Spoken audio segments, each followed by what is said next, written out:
लोकसभा चुनाव के 3 चरण के मतदान हो चुके हैं। लोकसभा चुनाव से पहले बीजेपी का नारा था अब की बार 400 पार, लेकिन पहले चरण के मतदान के बाद से ही सत्ता पक्ष की सुई 400 पार के नारे को छोड़कर कांग्रेस, मुसलमान और पाकिस्तान पर अटक गई है। ऐसा पहली बार हो रहा है कि विपक्ष के घोषणा पत्र को लेकर इतनी बयानबाजी हुई है। आम चुनाव में शायद ही इससे पहले कभी विपक्ष के घोषणा पत्र पर इतनी चर्चा हुई हो। अब यहां पे सवाल है कि बीजेपी अपने 400 पार के नारे से पीछे क्यों हट गई और चुनाव आते ही बीजेपी को कांग्रेस, मुसलमान, पाकिस्तान क्यों याद आ जाते हैं। साथ ही चीन जो लगातार घुसपैठ कर रहा है उसको लेकर बीजेपी इतनी शांत क्यों है, और सबसे बड़ा सवाल, क्या बीजेपी ये चुनाव हार रही है। चलिए जानते हैं इस वीडियो में। नमस्कार, मेरा नाम राघव है और आप पॉलिटिक्स देख रहे हैं। देखिए, लोकसभा चुनाव से पहले बीजेपी लगातार 400 पार का नारा दे रही थी और साथ ही भाजपा नेता 400 यानी संविधान बदलो का प्रस्ताव जनता के सामने रख रहे थे। ये उनका प्रमुख मुद्दा था। इस प्रस्ताव को सबसे पहले बीजेपी सरकार द्वारा नियुक्त प्रधानमंत्री की आर्थिक सलाहकार परिषद के अध्यक्ष विवेक देबरॉय ने आगे बढ़ाया था। विवेक ने 14 अगस्त 2023 को अपने अखबार के एक लेख में लिखा, जिसका शीर्षक था हम लोगों के लिए एक नए संविधान को अपनाने का मामला है, जिसमें उन्होंने यहां तक कह दिया कि संशोधन से काम नहीं चलेगा, यानी एक नया कॉन्स्टिट्यूशन बनेगा। हालांकि ये एक लौता उदाहरण नहीं है। इसके अलावा 11 मार्च 2024 को कर्नाटक से भाजपा सांसद अनंत कुमार हेगड़े ने संविधान संशोधन के लिए 400 सीटों का लक्ष्य घोषित किया। हेगड़े को उग्र और संघ का करीबी माना जाता है। इसके लगभग 3 सप्ताह बाद 2 अप्रैल 2024 को बीजेपी नेता ज्योति मिर्धा ने एक सार्वजनिक बैठक में कहा कि संविधान को बदलाव करने के लिए उनकी पार्टी को बड़े बहुमत की आवश्यकता होगी, इसलिए 400 पार जरूरी है। ऐसे ही संकेत मेरठ से भाजपा के उम्मीदवार अरुण गोविल ने दिए हैं। दरअसल 15 अप्रैल को अरुण गोविल ने कहा था कि समय के साथ संविधान में बदलाव हुए हैं और इसमें कोई बुराई नहीं है। अरुण गोविल ये उन आरोपों का जवाब देते हुए कह रहे थे कि भाजपा 2024 के लोकसभा चुनावों में सत्ता में लौटने पर संविधान बदल देगी। हालांकि अरुण गोविल को मेरठ के चुनावी मुद्दों के बारे में बिल्कुल नहीं पता है, पर संविधान बदलना उनकी लिस्ट में आता है।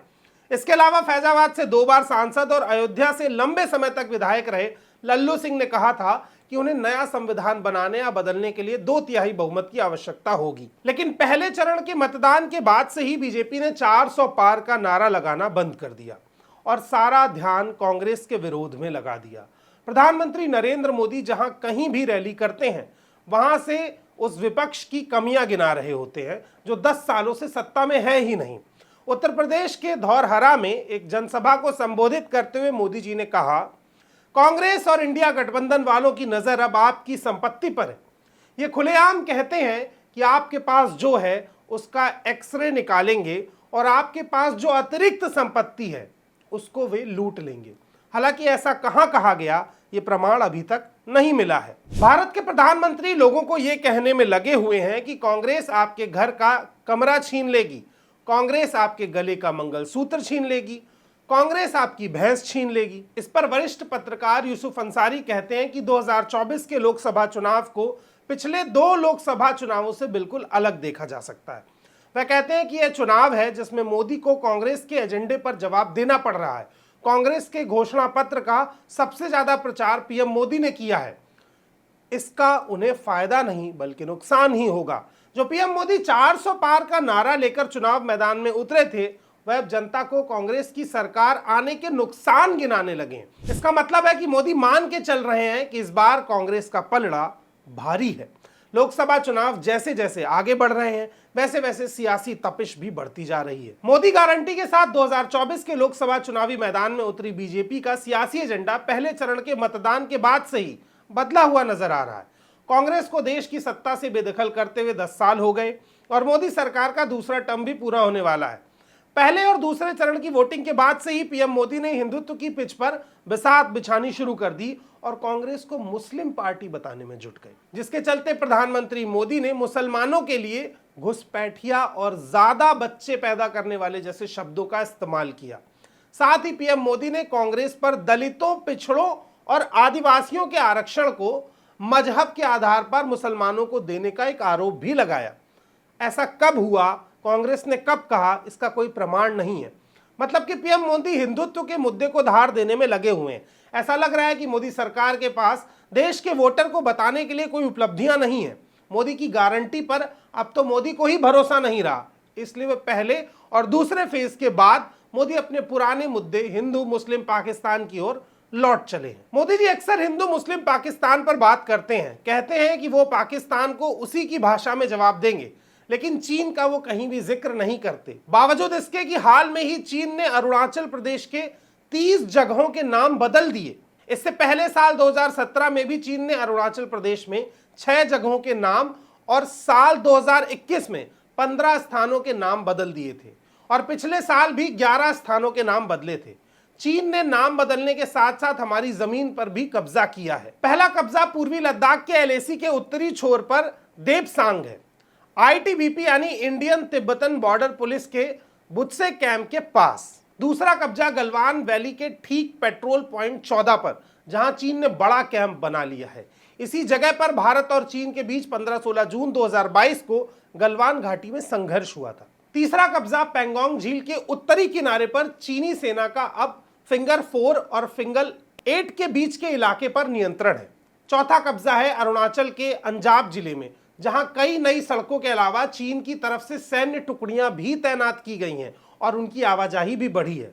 पांचवा कब्जा अंजाव के पश्चिम में दिबांग वैली डिस्ट्रिक्ट है। यहां भी बॉर्डर से सटा एक इलाका है जिसे एंड्रेला घाटी कहते हैं, उस पर चीन ने कब्जा कर लिया है। छठा कब्जा ऊपरी सुम्बासिरी जिले में हुआ और यह जगह असफिला, लोंगजू दिशा और माजा, ये 3 जगहों पर है। इन कब्जों के बावजूद भी मोदी जी चीन पर एक शब्द नहीं बोलते, क्योंकि ये उनके लिए पाकिस्तान की तरह सॉफ्ट टारगेट नहीं है।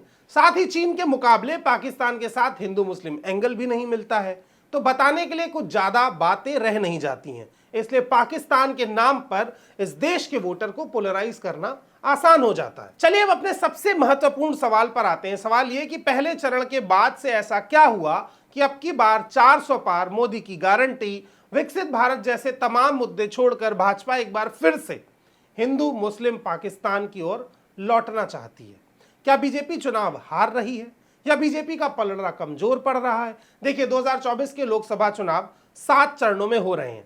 लोकसभा चुनावों के लिए 19 अप्रैल को पहले चरण में 66.14%, 26 अप्रैल को दूसरे चरण में 66.71% और दोनों ही चरणों का मतदान 2019 के लोकसभा चुनाव के मुकाबले कम रहा। 2019 के चुनाव में पहले चरण में 69.43% तथा दूसरे चरण में 69.64% मतदान हुआ। अब अगर आपको लग रहा होगा कि पिछले साल से 3 या 4% मतदान ही तो कम हुआ है, इससे फर्क क्या पड़ेगा?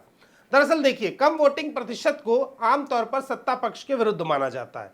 पिछले 12 लोकसभा चुनावों में से 5 चुनावों में मतदान के प्रतिशत में गिरावट देखने को मिली।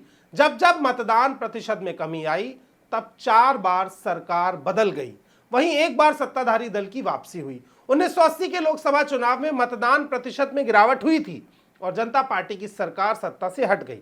जनता पार्टी की जगह कांग्रेस की सरकार बन गई थी। वहीं 1989 में एक बार फिर से मत प्रतिशत में गिरावट दर्ज की गई और कांग्रेस की सरकार चली गई। विश्वनाथ प्रताप सिंह के नेतृत्व में केंद्र सरकार बनी थी। 1991 में एक बार फिर से मतदान में गिरावट हुई और केंद्र में कांग्रेस की वापसी हो गई। 1999 में मतदान में गिरावट हुई, लेकिन सत्ता में परिवर्तन नहीं हुआ। वहीं 2004 में एक बार फिर से मतदान में गिरावट का फायदा विपक्षी दलों को मिला था। इसी बात का मोदी को डर है, जिसके चलते मोदी जी सांप्रदायिक माहौल बनाना चाहते हैं ताकि लोग सड़कों पर उतरकर मोदी मोदी के नारे लगाने लगे। मोदी जी ये बात समझ चुके हैं कि मोदी की गारंटी, विकसित भारत का संकल्प और आर्थिक मुद्दों के राजनीतिक धरातल पर बहुत ज्यादा असर नहीं हो रहा है, क्योंकि इससे 10 साल से जनता के हाथ में कुछ भी नहीं आया है।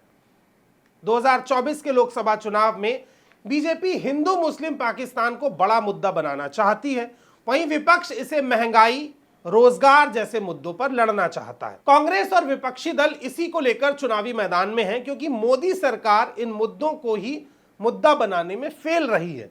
10 साल सत्ता में रहने के बाद बीजेपी और मोदी सरकार के पास अपनी उपलब्धियों पर बात करने की बजाय हिंदू मुस्लिम के नाम पर वोट मांगना पड़ रहा है।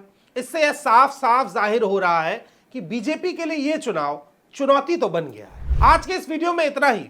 मिलते हैं अगले किसी और वीडियो में किसी नए टॉपिक के साथ। तब तक के लिए आप मॉलिटिक्स को सब्सक्राइब कर दीजिए ताकि ये तमाम अपडेट्स आपको मिलती रहे। और कमेंट बॉक्स में हमें ये जरूर बताइए कि हमारी स्टोरी आपको कैसी लगी।